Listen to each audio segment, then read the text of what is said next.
What is going on, guys? And today we are going to be talking about wedding photography, and more specifically everything that you should do, everything that you should not do on your very first wedding. Here we go, to the intro.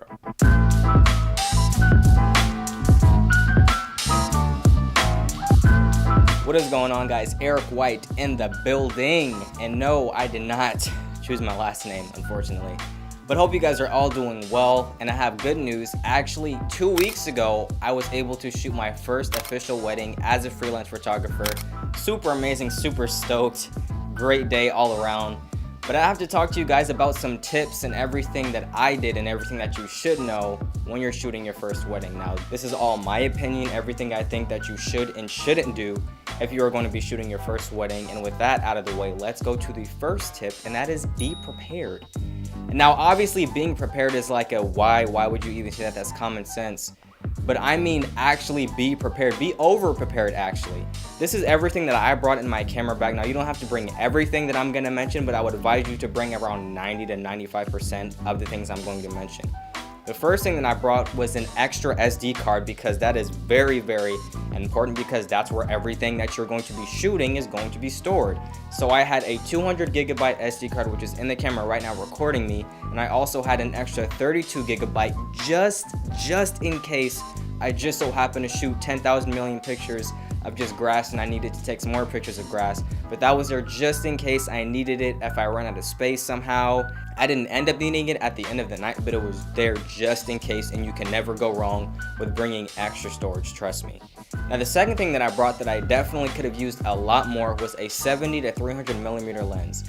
Now, this lens is obviously for people who want to shoot a little bit more farther back, don't want to be in people's faces, and I definitely could have used this a lot more, because there were some times where I wanted to get some really nice candid and be not seen.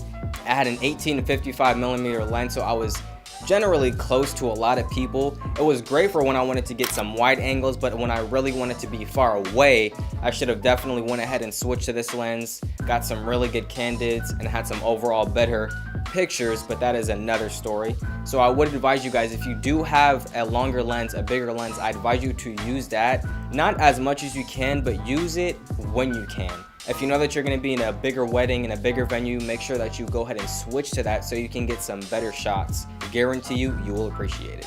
Now, the other thing that I brought was obviously an extra battery. Now, if your camera has great battery, unlike mine, you probably don't. I would still highly recommend that you still bring an extra battery.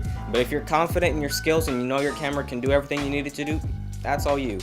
But I went ahead and brought an extra battery. I brought two batteries, the one that's in the camera filming me right now, and an extra battery, as well as an extra battery charger, so that when one battery died, I wasn't just completely stuck on that one small battery. I had the other one charging, so whenever that one died, I can switch them right out and just keep switching them.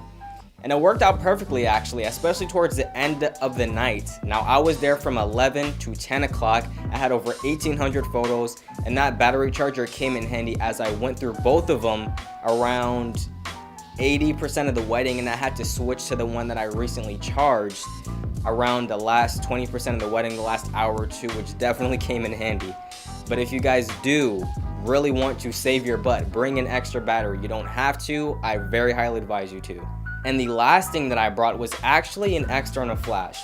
Now, this one is definitely debatable depending on what kind of wedding you're going to be at, but even if you're not going to be doing weddings, I advise you to get it just in case you need it. Now, the external flash is better than the onboard camera flash for a plethora of reasons, but I'm just going to name a few just because they're the most important. Now, the biggest reason is because you're going to be getting an overall better quality flash. You're not just going to be getting some shrinky dink Kit Kat bar. Why did I say Kit Kat bar? You're not going to be getting some shrinky dink small little flash that barely does anything.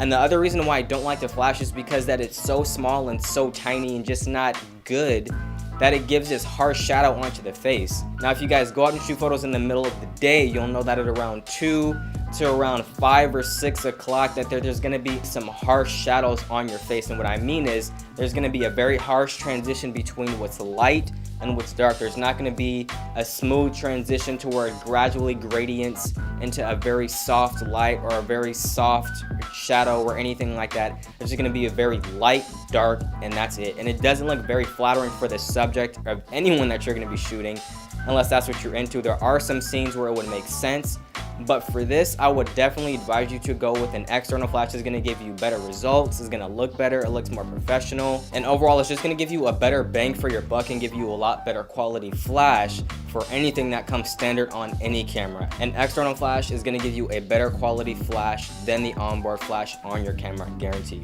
And the other thing with being prepared is I got there an hour early. Now, you don't have to do this, but I do this because I wanted to make extra sure that I get everything and that I'm as professional as possible.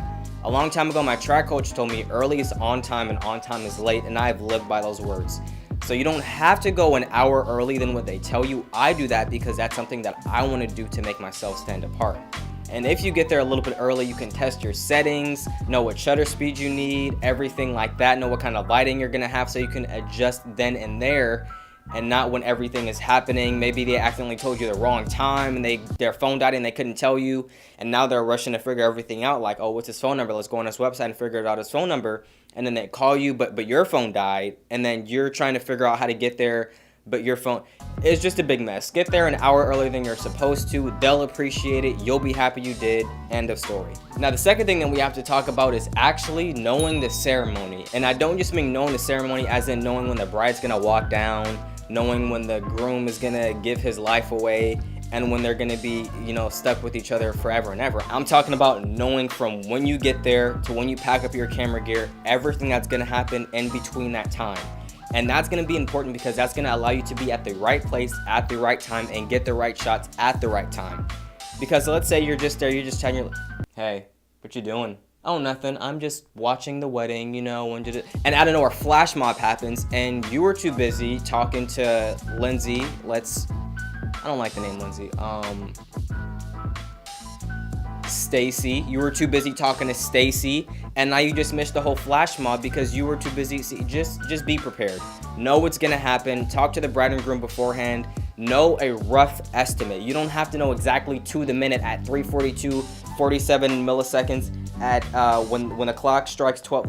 Don't know it specifically like that, but know a rough idea so that you can go to that spot, get ready, and get everyone's general reactions, because the best shots are the ones that no one ever planned on having, and getting that right moment, capturing the perfect emotion at that time. And if you know the ceremony before that, not just knowing when they're gonna kiss, but knowing everything from when you get there to the end, you can get some great shots and just enjoy the wedding overall. And the next thing we have to talk about, this one's a little bit less of a tip and just a general thing to keep in the back of your head, and that's to actually have fun. Now, obviously, for doing photography, you have some fun doing it, but I'm talking about actually enjoy the time that you get there. I don't want you to be so focused and stressed out as much as the bride is on what you have to do, what you have to shoot. Stacy isn't talking back to you for some reason. Don't focus on that stuff so much. Learn to enjoy the time that you're actually getting to do this. I mean, a lot of people don't get the time to actually chase what they want to do. Don't spend so much time focusing on what you have to do and what you're not doing, and everything that's going wrong, everything that's going right, and I just gotta shoot this and I just gotta do this, that you don't even enjoy the time that you're there.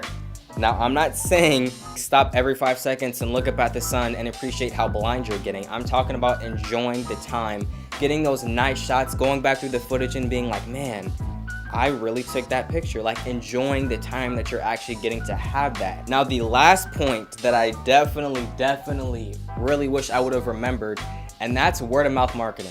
Now, if you guys don't know what word of mouth marketing is, that's basically marketing through word of mouth, telling people about your business and about your service. And I missed a huge marketing opportunity, not in terms of talking to a whole bunch of people and letting them know this is what I do, getting the mic and saying, I shoot weddings, come and book me, not doing anything like that. But there are going to be people that come up to you and ask you, what are your rates? Do you have a website? How much do you like? Everything like that. And they're gonna wanna talk to you and maybe potentially give you some business. And I would advise you bring some cards, bring something, your website URL, and just know everything that you can give to people so that when they do ask and give you that extra mile of trying to give you some kind of clientele or service, you're able to accurately and easily give them some kind of quote or give them your card so they can call you later or something. Because I had around 1 or 2 people come up to me, completely forgot that I didn't even bring my card, didn't bring anything. I was so nervous that I forgot the URL to my website. It was bad. It was pretty bad. And I'm trying to prevent you guys from doing that. So make sure that you guys bring some kind of card, know something about what you do, so that when people ask about it, you can give them something to latch onto and potentially even get more business. So that's always great. So just a little recap for you guys. One, you want to be prepared. Bring everything that you need: a battery, SD card, extra lens, a dog. I don't know why. Just be prepared. Get there early. Take some shots. And just be prepared so you don't have to rush and figure out everything later. And if there is problems, you can figure them out before and adjust later on for that. So just be prepared. The second thing is knowing the ceremony. Know when you get there, what's gonna happen when the cake's gonna get there. Is there gonna be dancing? Is there gonna be this? Know everything so you can be at the right place at the right time, get a great candid shot, and just enjoy the wedding. And actually, I just said it right now. The next point is enjoy the wedding. Make sure you enjoy the time that you're there. Don't be as stressed as the bride and groom are. They need all the stress. Give all the stress to them. Be in your element and just enjoy what you're doing, and be happy that you get to actually do this. All right. Now the last thing, and that is actually, what is the last thing? How did I just forget the last thing? Wow. And the last tip that I'm gonna give you guys is word of mouth marketing. Now, word of mouth marketing is, you cannot buy it. It is so worthwhile, and it's the best kind of marketing that you can get because it's free. So if you can, get some kind of business cards, know your website URL. Don't be like me and completely blank when people ask you about it. Be prepared, keep all these 5 tips in mind, and I guarantee you your first wedding will be success. But anyway, guys, that is all I got for you on this fine Friday. Hopefully you guys enjoyed it. If you did, make sure you go down below, click the like button. If you guys like this video, you like me, you like my headbands, I'm bringing back the headbands, make sure you go down below, click the sub button, join Innovation Nation. And just like always, guys, I see you in the next one.